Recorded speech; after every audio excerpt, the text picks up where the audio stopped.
Next, we have our sister, Amirat Chamsi. So Amira is joining us from where? From Malaysia. Now we are in Johor. What time is it now? Now 2:48 a.m. We really appreciate your commitment, Amira.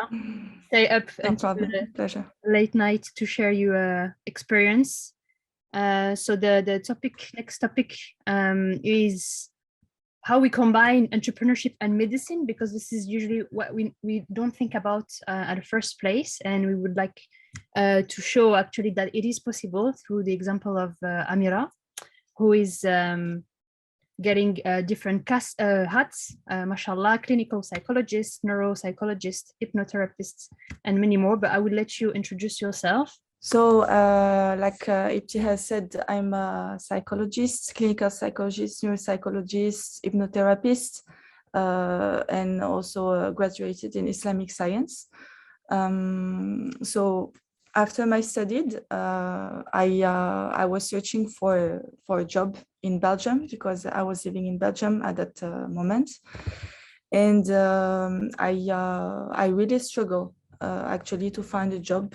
With my hijab mainly, but also in France and Belgium is very complicated when you finish your studies as a psychologist to find a place that will hire you with no experiences. Most of the times they said, yeah, you need to have experiences, even if you come with many internships and many experiences volunteering. No, it's not enough. And the big problem for us as in the Francophone countries that you need to deal with the hijab issue.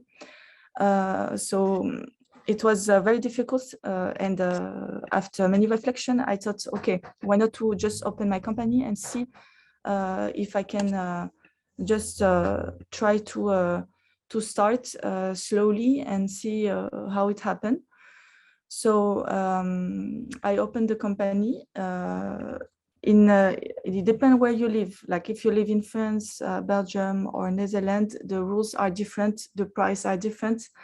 And when it comes to Belgium, I will come later with that questions, but you have some stuff to pay. Then after you pay that, then you just need to start working and find a public. So what did I do in 2021 last year? I created my company that's called Cham.Psy, and I searched for a place in Belgium, in Brussels, to work in a medical center, because that's basically where you will find your publics. Like as a psychologist, you can start from your own. You can rent a place. You can try to start from your own, but it is very complicated when you don't have public, when no one knows you. So I found a place in a medical center that was searching for a psychologist, and we did a kind of partnership. So like they give me patients, they search for patients for me, they send me patients, and I give them a percentage of what I earn. So if I don't work, I don't give, and if I work, they took a percentage of what I earn. So I work for 1 year, and after that, I decided with my husband Mustafa to move to Asia and to travel to get more experience. And I keep my enterprise, but what I did is like I search between France, between Belgium and Netherlands, because I come from France, I was living in Belgium, and my husband is from Netherlands. And the most interesting when it comes to fees, taxes, etc., was to continue my enterprise in Netherlands. So what I did is I closed my enterprise in Belgium. I opened with the same name in Netherlands, and I just paid the fees to open your company. And then after that, it's easy. You just pay taxes on what you earn. But when it comes to France and Belgium, you have more things to pay. So if we go to the next slide, with difficulties, what you have to know, that it could be a psychologist, it could be anything else, but in a medical field, when you start your own company, you start from nowhere. So you need to know the law of the country. You need sometimes an accountant for your accountability. And you need to learn about the administration. Some country, they allow you to do things. Some others, you need to ask for special asks. You really need to know the law, and according to that and the taxes you have to pay, you need to be careful, because if you don't do that, then you will pay more fees. The difficulties also is the funds. When you start, you need to have funds, a minimum enough to start, because you can pay things that you didn't plan before. You always have new things to pay and you don't expect. So it's better to start with a minimum. You also must look, because in some country, like it was in Belgium, the government help the people that start a new company. So in my case, for example, during the period I opened my company, the government helped the people that open their company financially. So they give you some money. Then for them, they have less number of people that don't work, but they help. So they give you money that is deductible from your taxes. So you don't have to you don't pay tax on that, and then you can use it to start slowly. Be also ready, because at the beginning you won't have a good salary. Even in the medical field, it's difficult. So you need to know that at the beginning you won't have a lot of money in income, but you need to be patient, because it will come with time. You also need to develop business strategies. So in the medical field, it was very complicated to think, oh, I need to find more patients, just to think in terms of numbers.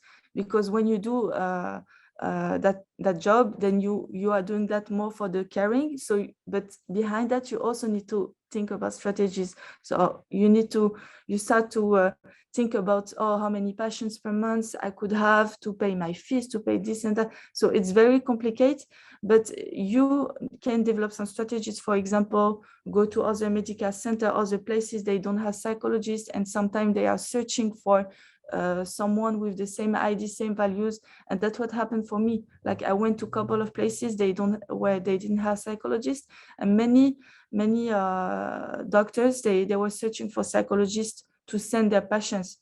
So that kind of strategies you can do, and you have to do. Know that you have fees, taxes, and social contribution depending on the country where you are. So in Belgium, in France, you pay a lot. I've heard that in England is much less.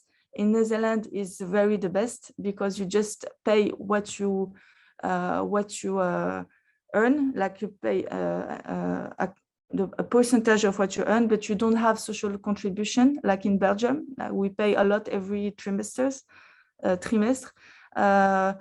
Yeah, and like I said, you need to be patient.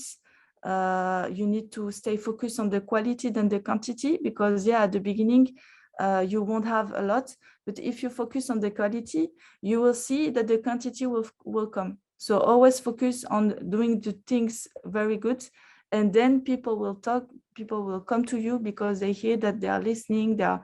When it comes to psychology, yes, but in any other field, I would more advise to focus on the quality, and then you will have the quantity. When it comes to the advantages, for the next slide, the good things as an entrepreneur, I was very surprised, because before that I was very scared. I was like, hey, there is a lot to do, a lot to pay. You need to know a lot of things. But when you search and you see, then you discover many advantages. First of all, then you have no boss. So you have a freedom to choose. You have the freedom to work with your values, with your ethics. That was amazing for me to just represent myself as how I am. Like I'm a psychologist, I'm Muslim, I wear my hijab, and that is not a problem. I even got patients that are not Muslim, but they came to me because they like it. They feel more secure, and sometimes they are not absolutely, they are not practicant. They don't have religion, but they feel secure with people that have that kind of value and ethics. You can pray at any moment. Maybe for some of you in your country, it's not a problem, but in Belgium or in France, it's complicated to associate all of that. And when you are your own boss, then it's easy to do it. You can go to holiday whenever you want. That's amazing. You can manage your agenda yourself. So if you have things to do, then you can just, when it comes to my case, I use a platform online, and then you can just block your schedule, and then you're free the afternoon. If you want to work more or less, you choose as you want, and that's amazing. I said previously that we have fees, taxes to pay, but the amazing things on the statute of entrepreneur is that you can deduct a lot. So actually, you don't pay that much, because you can deduct a lot of things, even the electricity fees of your house. You can deduct your rent, where you live. You can deduct the product you buy, and then at the end, when you deduct a lot at the end of the year, then finally you don't have a lot of things to pay. That is very good. And the last one is the financial autonomy, to be a boss, your own boss. So there is a lot more advantages, but what comes to my mind for my case was that. And the last slide, benefit of the Ummah. For me, what I experienced in Belgium and also after, the benefit is that you can access higher to a social level, because then you have no one that blocks you to that access. You just do your things. You put the maximum effort, and then if you keep going, if you stay patient, then you can reach a high social level, which is more difficult in some country to access. And then with that high social level, we can impact the society, we can have an impact on the community, and largely in the large scale in the world. You can create work networking by helping the students or the new professional that are coming. Also work with professionals who have the same values. In my case, for example, I built a network in Belgium, and we sent patients each other. So I knew doctors, psychiatrists. They had patients that are searching for Muslim psychologists, and they send patients to me. I send patients to them, and we help each other. And that's very good, because we know which professional he's using, which texting, which values, and that's why we send each other patients. And the last point as a benefit for the Ummah is that we can setting up institution and organization in our field, and change slowly the things in the scales of the community and the world, because I believe that we can contribute not only to our community, but more than that. And that's it for me. If you have questions, don't hesitate. I'm here to answer. And I hope you understood everything. Thank you so much, Amira. Terima kasih. Sama-sama. It was very inspirational, and I could hear myself and echo with what you said. I saw Dilara reacting with a thumbs up at some point. If you guys want to react, if you have questions, or you just also want to share your perspective, maybe we have entrepreneurs amongst yourself, please feel free, just raise your hand so that we can give you the mic. Don't hesitate to switch your camera on during the Q&A. I think it's cuter if we see each other as real human beings behind the screens. Amazing. Okay, Dilara, I'm going to give you the mic. Here you go. Thank you, Teau. And Amirat, thank you for your presentation. I totally agree for advantage and benefit for the Ummah, and especially to freedom, the no boss. Also, I was thinking always that we are our early age, the best time for produce our impact in our society and in our job. This is why I gave a reaction actually, and I just want to say we are with you and we always be here. Thanks for everything. Thank you, Dilara. Are you also in the field in psychology or medical field? No, I'm an architect and designer. Yeah. And 6 months ago, I quit my full-time job, started to run my businesses. So congratulations. Thank you. Jazakumullah khairan. Thanks for sharing, Dilara. That's true that we are, many of us working and we're like, should I quit my job, start my own business? Should I start this journey? Maybe it's hard. This is a risk, right? But from your example, Amira, and I think even Dilara as well, and we will see Omar afterwards and Mazen tomorrow. I think it's also a risk to take, obviously with the tawakkul of Allah. But it is worth it. I guess this is like, what would be the tips? We have to be patient at some point. This is not like Amazon Prime. We ask for the thing and it's delivered already, I guess. Like what would be your tip, Amira? Or someone that wants to, you know, start the journey but feels like it's very risky or my tips is really like you have to do it. You must try, because then you will just lose time, you will just lose confidence in your field. I've met a lot of psychologists that finished their study 4 years ago, but they didn't find a job because same issues as me, with the scurf, no experiences, and they were always faced with these problems, and they were staying 4 years without doing nothing, losing their skills, because as a psychologist, if you don't practice, then you lose a little bit your capacities, your knowledge. For me, that was a risk, to start pay things and then just not succeed. But Alhamdulillah, like in psychology, we have a lot, and that's sad to say that, but mostly after Corona, we had a lot of, there is a lot of patients that need and mainly as a Muslims, they are searching for you. They want to, they are searching for a Muslim psychologist, or even in any kind of job in the medical field. They only want you because they want the ethic. I heard so many stories about people that went to other professionals without Islamic values, ethics, and they were lost and they were disappointed, and sometimes with trauma, because they were like, they need that. So if you go, you start, just do it. People will come to you.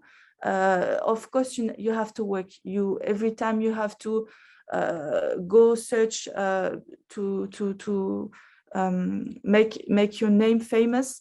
You don't have to be shy. Just do it, and don't be scared. Don't think too much about the fear. Just go.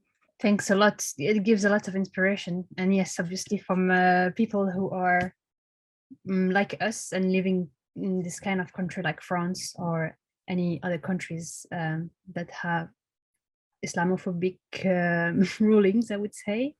It's not easy. So definitely having your own business, and also in that field where we're underrepresented, and there's a huge need from the Muslim community who wants to go to psychologists that have this, I would say, this spiritual aspect or religious aspect. I see a question from Ali. Where did you study Islamic science? So for the French people, maybe the Belgian people, they will know that school. The school is called teau-Chinon. It's in the middle of France, a little bit to the north, and that's a school that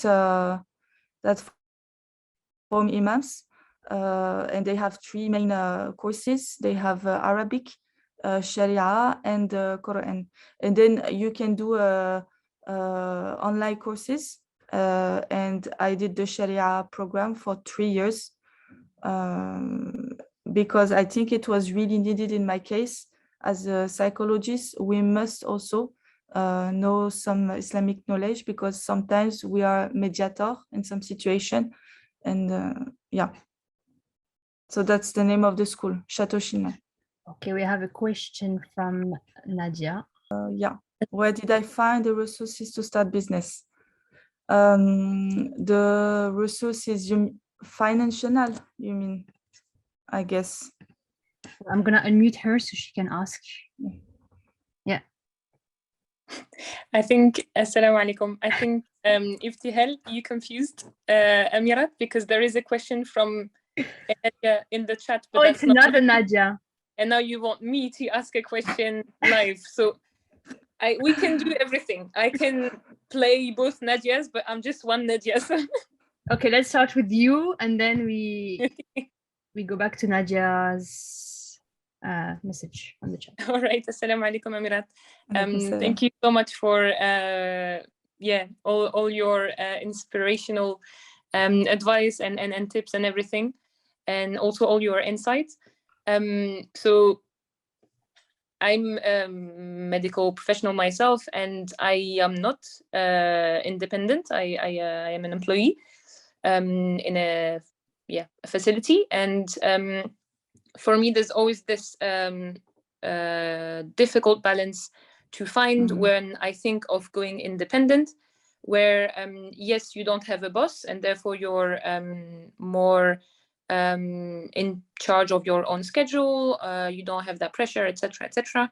But then you have the responsibility, the moral responsibility of your patients, and they kind of rely on you exclusively and not on a bigger structure like the facility I work in, for example. And I feel like this, for me, this work ethics and this moral responsibility to your patient might sometimes be even worse in terms of quote unquote burden than having an actual boss. So this is what I imagine for myself whenever I think, oh yeah, I would like to go independent. Then I think of this and it scares me a lot. So I don't know if this is something you have experienced or that is true or not.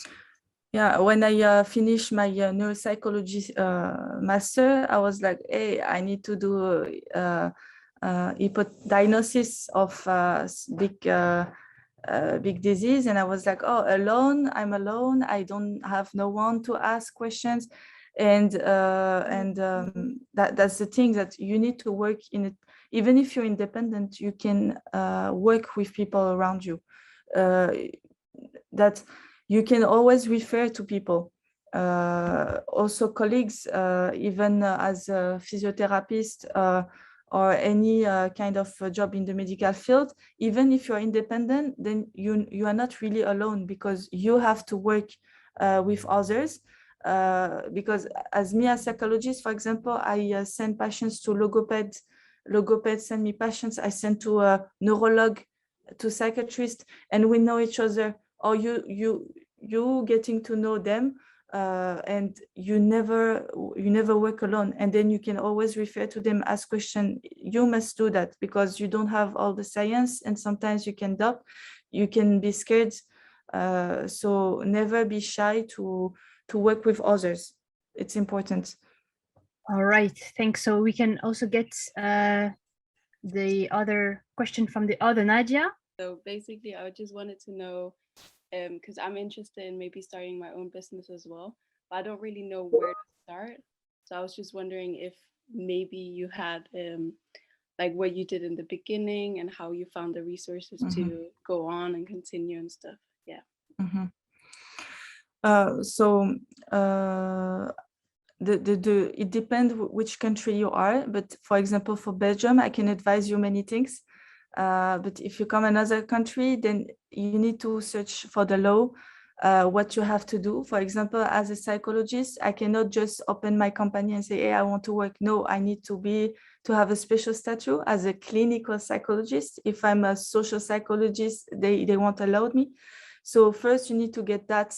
Then after you get that, you need to open your company. After you open your company, you need to register it to the social cotization. And from there, you need to have an accountant and everything starts. But what I did, because I didn't know anything about the Belgian law, I went to a small association that do the job for you for free. They do that. They are paid by the government to help people that don't have job to start their own company, and they even help you financially. And then thanks to that and some research, and I just did it, and I handled it easily because they were there, and they gave me 6 months with a mentor that give me advices and that could answer my questions. So now I can do that for someone else.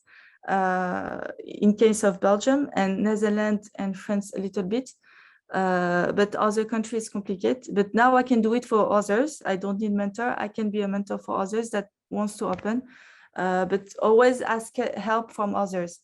Don't hesitate in your field to ask someone else that is independent, contact, and just ask questions. Thank you, Nadia, also for asking this question.